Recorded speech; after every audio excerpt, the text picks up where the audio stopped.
Hi, greetings from Palma de Mallorca. Today we will interview André Girondo, Executive Vice President at Meliá Hotels International. After nearly 20 years with the company, he's going to share with us how he made it to the top. Come with me.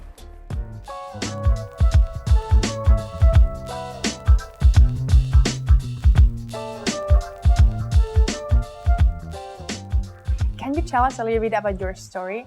Well, my story is, I believe, an interesting story in the sense that I'm a son of this business, if you like. My father's been in the hotel business for a number of years, but I was born actually in Japan. My father's French, my mother's Chilean, my wife is from Mexico.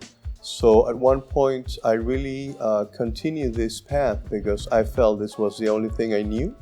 At one point, I questioned myself whether I really wanted to be in the business, but it was very, very soon right after I questioned it that I understood that this was my passion and what I really wanted to do in the future. So it was a very easy decision for me, I have to say.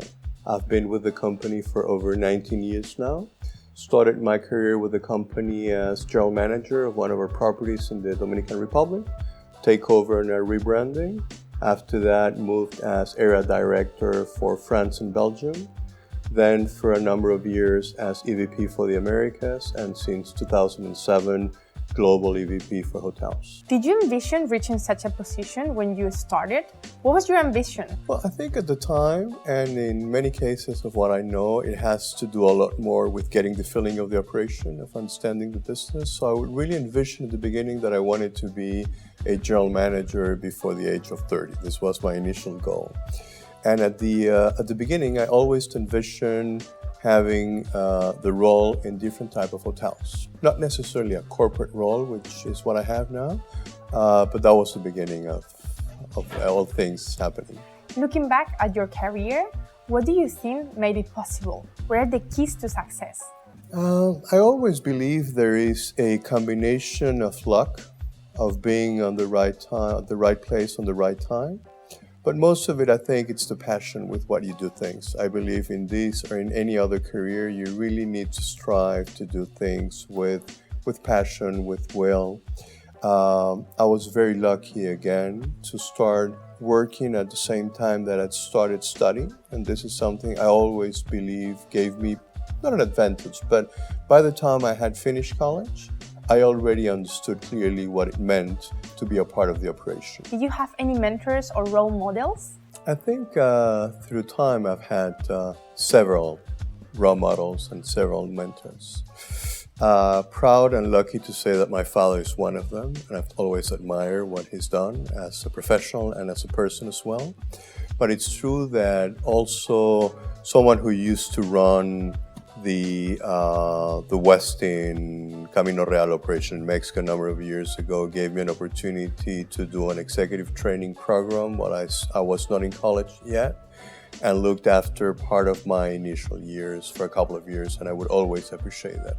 But I think at the end of the day, it's about paying it forward. It's about someone took care of you at some point, and we need to do the same, and at least to try to understand the goals and the objectives of some of the guys that are studying this and why they are, and try to do the same thing with them. So I think it's paid forward, basically.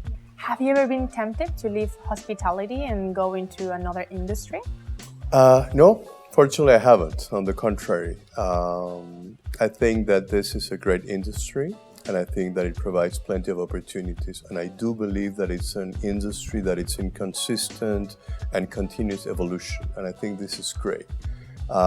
Never boring, never the same day twice, and always with a different, the movie might be similar, but the actors are always different, and this is what makes it so great. It's about people, it's about getting to understand people's needs and wills and creating this as well. So at the end of the day, I think we are creator of illusions. If we can really turn the experience into magic, I think that covers the day for us. What are the biggest challenges that you faced? At one time was moving from one country to the other and having changed 18 times from residence. But looking back, I think this is the best thing my wife and I can provide our kids, which is understanding the world a little bit better, understanding different cultures, learn to feel comfortable in different environments.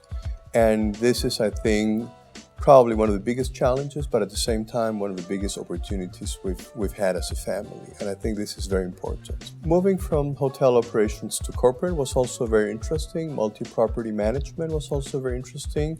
But I always say that when I was a food and beverage director, I became a lousy executive assistant manager. And then potentially, probably I was not such a good general manager when it all began. So every step you take has a challenge. It's how fast do you really get to feel comfortable with the position, the role? And I think curiosity is very important. You do need a 360-degree vision, trying to understand everything that is happening. I think the hotel business, and we were saying this earlier on, a hotel is like a small city. Everything happens in a hotel. So if you're able to really pay attention to everything that is happening from all of the stakeholders, from our customer, our employees, what's the business saying, it gives you a very nice feeling of the situation overall. And this is what really allows you to go into the next step and move to the next level.